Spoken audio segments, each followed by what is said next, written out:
हर हर महादेव मित्रों, कैसे हैं आप लोग। आशा करते हैं कि आप ठीक होंगे। स्वागत है आपका हमारे YouTube चैनल श्री योग माया मंदिर बड़वानी पर। प्रिय पाठकों, आज की इस पोस्ट में हम जानेंगे कि पूजा करते समय उबासी, रोंगटे और सिर भारी क्यों हो जाता है। मतलब कि पूजा करते समय उबासी क्यों आती है, रोंगटे क्यों खड़े हो जाते हैं और सिर भारी क्यों हो जाता है। तो चलिए बिना देरी किए पढ़ते हैं आज की पोस्ट। सबसे पहले जानते हैं कि पूजा करते समय उबासी क्यों आती है। यदि पूजा करते समय उबासी या नींद आने लगे तो इसके दो कारण हो सकते हैं। पहला पॉजिटिव एनर्जी और दूसरा नेगेटिविटी एनर्जी। पहले हम पॉजिटिव एनर्जी के बारे में बात करते हैं। पूजा करते समय यदि आपको उबासी आ रही है या नींद आ रही है तो इसका अर्थ है कि कोई पॉजिटिव एनर्जी, कोई दैवीय शक्ति आपके आसपास है और आपसे कुछ कहना चाहती है या आपको एहसास कराना चाहती है कि वो आपके साथ है। वह आपकी पुकार को स्पष्ट सुन रही है। वह आपको उबासी के जरिए बताती है कि आपकी पूजा सफल हो रही है। अब बात करते हैं नेगेटिव एनर्जी की। मित्रों, यदि पूजा करते समय आपको उबासी या नींद आए तो इसका अर्थ यह भी हो सकता है कि कोई नेगेटिव ऊर्जा आपके आसपास हो, जो चाहती हो कि आप अपनी साधना, पूजा, आराधना में सफल न हो। ये नेगेटिव ऊर्जा आपको आपके पथ से भटकाने के लिए होती है ताकि आप पूजा, आराधना न कर सकें। आप परेशान रहे, दुखी रहें। अब सवाल उठता है कि हम कैसे पहचानें कि हमारी उबासी या नींद शुभ है या अशुभ। हमारे पास पॉजिटिव ऊर्जा थी या नेगेटिव ऊर्जा। तो मित्रों, इसे पहचानना बहुत सरल है। अगर नींद और उबासी आने के बाद भी आप अपनी पूजा को अच्छे तरीके से संपन्न कर लें और पूजा से उठने के बाद आपको सब कुछ अच्छा लगे, आप खुश हो और अपने को हल्का व तरोताजा महसूस करें, तो समझिए कि आपके पास पॉजिटिव एनर्जी थी। आपके लिए उबासी और नींद आना शुभ था। वही बिल्कुल इसके विपरीत हो, यानी नींद और उबासी आने के बाद आप अपनी पूजा को पूरा न कर पाए या फिर किसी भी तरह से आप पूजा तो पूरी कर लें लेकिन पूजा पर से उठने के बाद आपको थका हुआ महसूस हो, शरीर में दर्द हो और पूजा करने के बाद भी नींद आ रही हो, तो समझ जाए कि आपके पास नेगेटिव ऊर्जा थी। आपको नींद और उबासी नेगेटिव ऊर्जा के कारण आ रही थी, जो कि अशुभ संकेत देती है। पूजा करते समय रोंगटे खड़े का क्या अर्थ है? पूजा करते समय रोंगटे खड़े होने का अर्थ है कि आपकी पूजा सफल हो रही है। जिस किसी भी भगवान की आप पूजा करते हैं वो आपसे प्रसन्न है। Read more.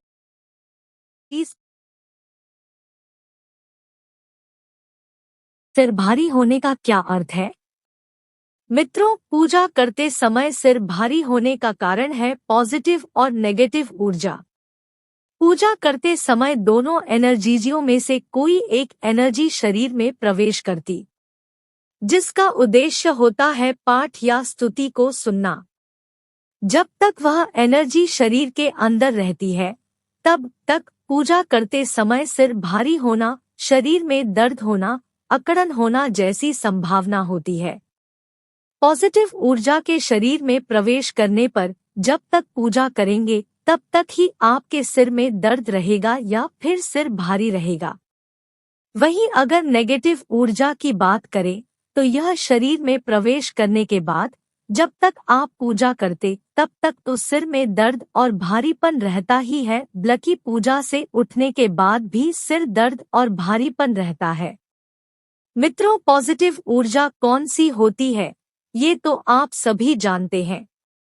देवी, देवता, भगवान आदि, ये सब पॉजिटिव ऊर्जा होती है, इसलिए इनसे घबराने की कोई जरूरत नहीं है क्योंकि ये हमेशा नियमों से चलते हैं।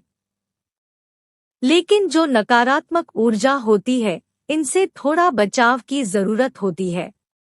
मित्रों, नकारात्मक ऊर्जा भी दो प्रकार की होती है, इसलिए इसे समझना बहुत जरूरी है। एक नकारात्मक ऊर्जा वो होती जो आपके ही परिवार की होती है, जैसे घर में यदि किसी की अकाल मृत्यु हो गई हो या फिर घर के कोई बहुत पुराने मृत पूर्वज। इन दोनों का ही पूजा करते समय आपके शरीर में प्रवेश करने का केवल एक ही उद्देश्य होता है, वो है मुक्ति पाना। किसी कारणवश इन्हें मुक्ति नहीं मिली होती, जिस कारण ये भटक रहे होते हैं, इसलिए पूजा करते समय आपके शरीर में प्रवेश करने पर ये आपके जरिए की गई स्तुति पाठ को सुनकर तृप्त होते हैं, जिससे इन्हें मुक्ति मिल जाती है।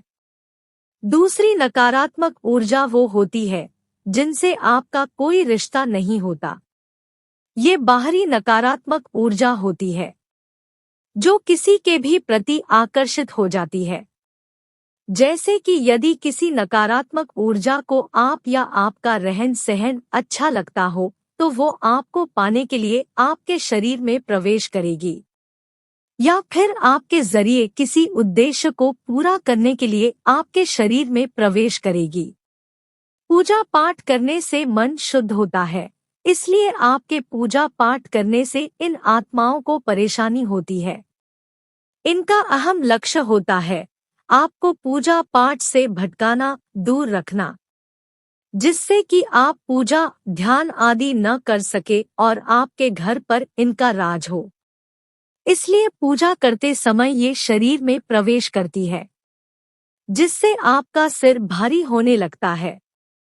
ऐसी नकारात्मक ऊर्जा से थोड़ा बचने की जरूरत होती है, क्योंकि ऐसी ऊर्जा घर को तहस-नहस करके रख देती है। ऐसी ऊर्जा के कारण दाम्पत्य जीवन में बड़ा प्रभाव पड़ता है। क्लेश होना, मन न मिलना, घर के बाकी सदस्यों पर भी गुस्सा आना, बेवजह चिड़चिड़ापन रहना, आर्थिक स्थिति का खराब होना आदि समस्याएं। ये सब काम वो नकारात्मक ऊर्जा करती ही इसलिए है कि आप पूजा पाठ न कर सके, आपका मन ही न लगे पूजा में, क्योंकि पूजा करने से मन शुद्ध होता है। मन में, घर में प्रभु का वास होता है, और जब मन शुद्ध होगा और उसमें प्रभु का वास होगा तो ये गलत ऊर्जाएं आपके शरीर में प्रवेश नहीं कर पाएंगी। नकारात्मक ऊर्जा से बचने का उपाय। चूंकि नकारात्मक पाठ या स्तुति करते करते हो सकता है कि आप लाइन को भूल जाए कि मैं किस लाइन पर था। कोई बात नहीं, आप फिर दोबारा से पढ़ना शुरू करें, लेकिन रुके नहीं। भगवान पर विश्वास रखते हुए अपनी पूजा जारी रखें। ऐसा कई दिनों तक हो सकता है, इसलिए आपको ये दृढ़ निश्चय करना है कि चाहे कुछ भी हो जाए मैं पूजा करना नहीं छोड़ूंगा। आप देखना, एक दिन आपकी विजय होगी। और जिस दिन आप नकारात्मक ऊर्जा पर जीत हासिल कर लेंगे, उस दिन आप खुद को बहुत हल्का, खुश और अच्छा महसूस करेंगे। तुरंत यानी जल्दी जीत हासिल करने के लिए आप अपनी पूजा में हनुमान चालीसा, बजरंग बाण के स्तोत्र को शामिल करें। इन स्तोत्रों को पढ़ने नकारात्मक ऊर्जा घर में प्रवेश नहीं करती। इसके अलावा भजन आदि धार्मिक कथाओं को सुनना शुरू करें। घर में हो तो या बाहर कहीं भी जा रहे तो भजन को फोन के माध्यम से सुनते हुए जाएं। ऐसा करने से दो फायदे होंगे। पहला कि आप भजनों के जरिए भगवान का मन से स्मरण करते रहेंगे। आपका मन पवित्र होगा, आपके काम अच्छे होंगे। दूसरा, लगातार भजन सुनने से भगवान के प्रति आसक्ति और भी ज्यादा बढ़ जाती है, जिससे नकारात्मक ऊर्जा कमजोर पड़ जाती है, क्योंकि भजन सुनना भी पूजा करने के बराबर ही होता है। क्योंकि पूजा करते समय तो केवल 2 समय ही भगवान का नाम लिया जाता है, लेकिन भजनों के माध्यम से हम उन्हें पूरे दिन याद करते हैं। और पूरे दिन भगवान को याद करने से ये नकारात्मक ऊर्जा शरीर में जल्दी प्रवेश नहीं कर पाती। प्रिय पाठकों, आशा करते हैं कि आपको पोस्ट पसंद आई होगी। विश्वज्ञान में अगली पोस्ट के साथ फिर मुलाकात होगी। तब तक के लिए आप हंसते रहिए, मुस्कुराते रहिए और प्रभु का स्मरण करते रहिए। भगवान शिव आप पर कृपा करें। मित्रों, वीडियो को एक लाइक जरूर कर दे। यदि आप हमारे इस चैनल पर नए हैं तो कृपया चैनल को सब्सक्राइब जरूर कर ले ताकि ऐसे ही धार्मिक वीडियो आपके समक्ष लेकर आते रहें।